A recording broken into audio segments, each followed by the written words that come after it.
Shalom, shalom, bonjour à tous, c'est votre frère Joël.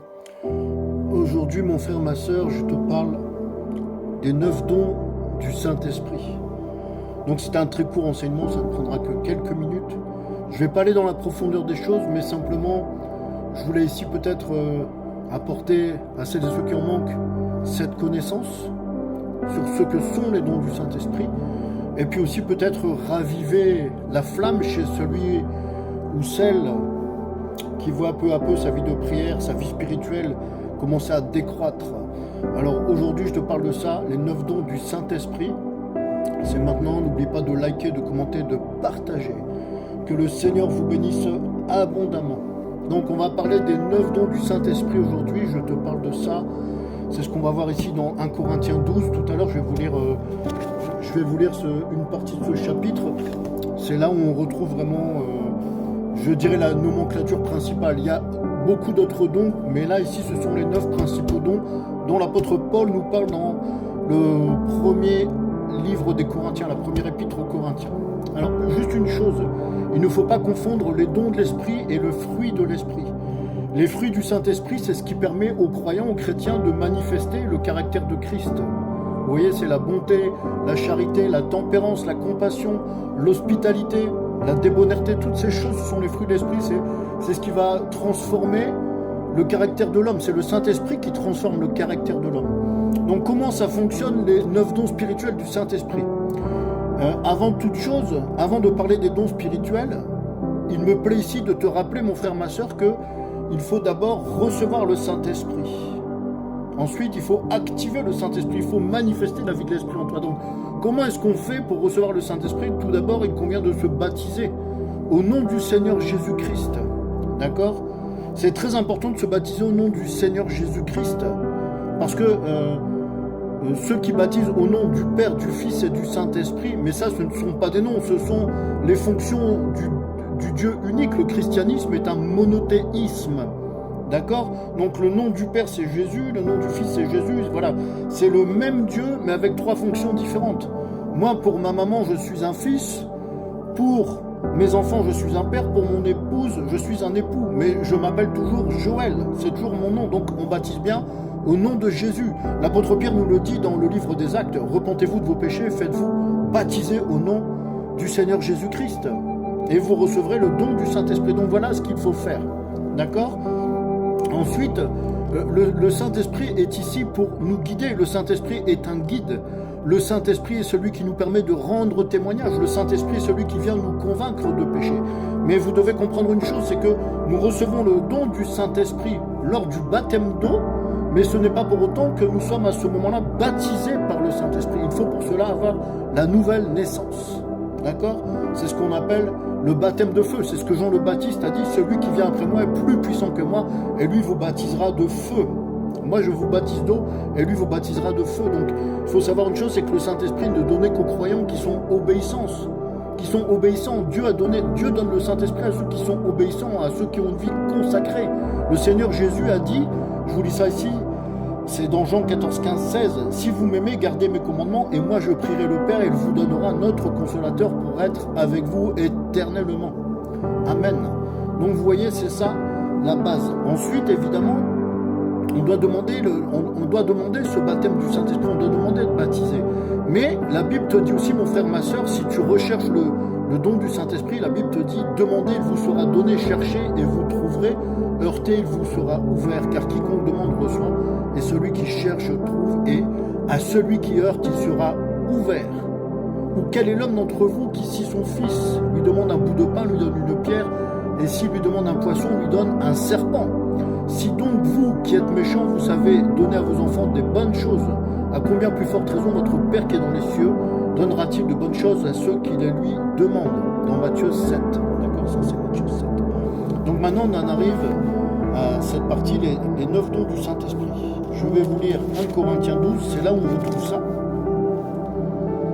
Donc les dons du Saint-Esprit, ce sont comme des équipements qui sont donnés aux chrétiens par le Saint-Esprit.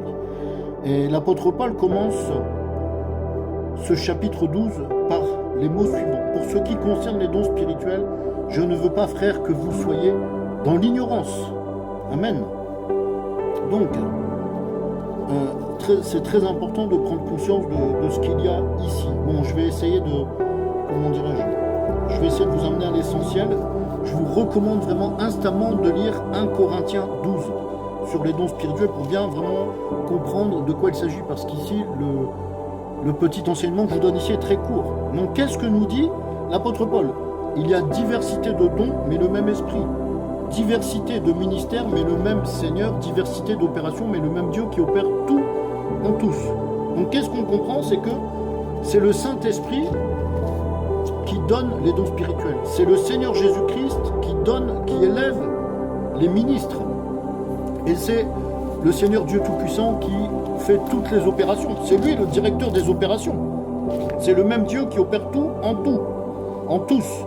D'accord? Et on doit comprendre une chose, c'est que la manifestation du Saint-Esprit est donnée pour tous. Je vais vous donner maintenant la lecture des versets 8 à 11 qui font un petit peu la nomenclature de ces 9 dons spirituels. Donc, ils sont classés, on peut dire ça comme ça, classés, l'apôtre Paul a procédé de la sorte de manière à pouvoir bien se faire comprendre. Et on s'aperçoit qu'aujourd'hui, c'est toujours très pertinent, c'est toujours très pédagogique. Vous avez les dons d'inspiration, les 3 dons d'inspiration, donc le don du parler en langue, le don d'interprétation des langues et le don de prophétie. Vous avez les dons de puissance, donc il y a le don de foi, le don des guérisons et le don des miracles. Le don de foi, c'est une foi infiniment plus puissante que la foi que reçoit le croyant au départ de sa marche chrétienne. C'est un don supérieur de foi.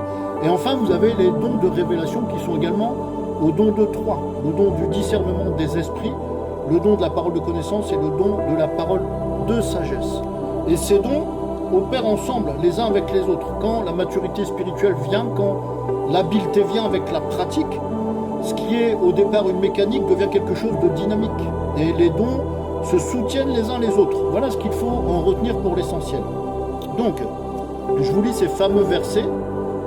Je vais vous lire les versets, je vous ai dit, de 7 à 11. Le 11e est très important. Écoutez très bien. Donc 1 Corinthiens 12, les versets 7 à 11. Or, à chacun, la manifestation de l'Esprit est donnée pour l'utilité commune. En effet, à l'un est donnée par l'Esprit une parole de sagesse, à un autre une parole de connaissance selon le même Esprit, à un autre la foi, donc le don de foi, à un autre la foi par le même esprit, à un autre le don des guérisons par le même esprit, à un autre le don d'opérer des miracles, à un autre la prophétie, à un autre le discernement des esprits, à un autre la diversité des langues, à un autre l'interprétation des langues. Un seul et même esprit opère toutes ces choses, les distribuant à chacun en particulier comme il le veut. Amen, amen, amen. Que ta parole soit bénie, Père éternel. Amen. Donc vous voyez ce qui est important ici, on a un petit peu un listing, une nomenclature des dons, mais ce que vous devez bien retenir si vous ne connaissez pas ces choses, évidemment, c'est que un seul et même esprit opère toutes ces choses, les distribuant à chacun en particulier comme il le veut. Et ça, ce n'est pas lié à ton mérite, mon frère, ma soeur, ce n'est pas lié à ton intelligence, à tes diplômes, à ta culture. C'est l'esprit qui donne les dons spirituels à chacun en particulier comme il le veut. Ce qui veut dire que chaque chrétien né de nouveau doit au minimum avoir un de ces 9 dons spirituels. C'est ce que nous révèle ici la parole. J'espère que tu crois à cela, c'est vraiment très important parce que pourquoi à ce moment-là le Seigneur Jésus aurait-il dit dans Marc 16, voici les signes et les prodiges qui accompagneront ceux qui auront cru. En mon nom, ils imposeront les mains aux malades et les malades seront guéris. Ils parleront de nouvelles langues et ainsi de suite et ainsi de suite. Vous voyez, moi personnellement je crois à la foi apostolique de l'Église primitive parce que Jésus-Christ est le même hier, aujourd'hui et éternellement. Alors bien aimé, je t'invite à demander le baptême du Saint-Esprit si tu ne l'as pas encore reçu. Je t'invite à demander à ton Père Céleste qu'il t'équipe des dons spirituels par son Saint-Esprit. Je prie pour toi maintenant. Père Céleste, au nom de Jésus-Christ, je te demande, ô Dieu Tout-Puissant, d'accorder le don du Saint-Esprit à ceux qui aspirent à ce don. Accorde-leur aussi par ton puissant Saint-Esprit l'équipement spirituel, les dons spirituels dont ils ont besoin pour pouvoir croître et grandir et pour pouvoir te servir, Père éternel. Au nom puissant de Jésus-Christ, j'ai prié. Amen. Dis Amen là-bas, reçois pour toi le don du Saint-Esprit. C'était votre frère Joël.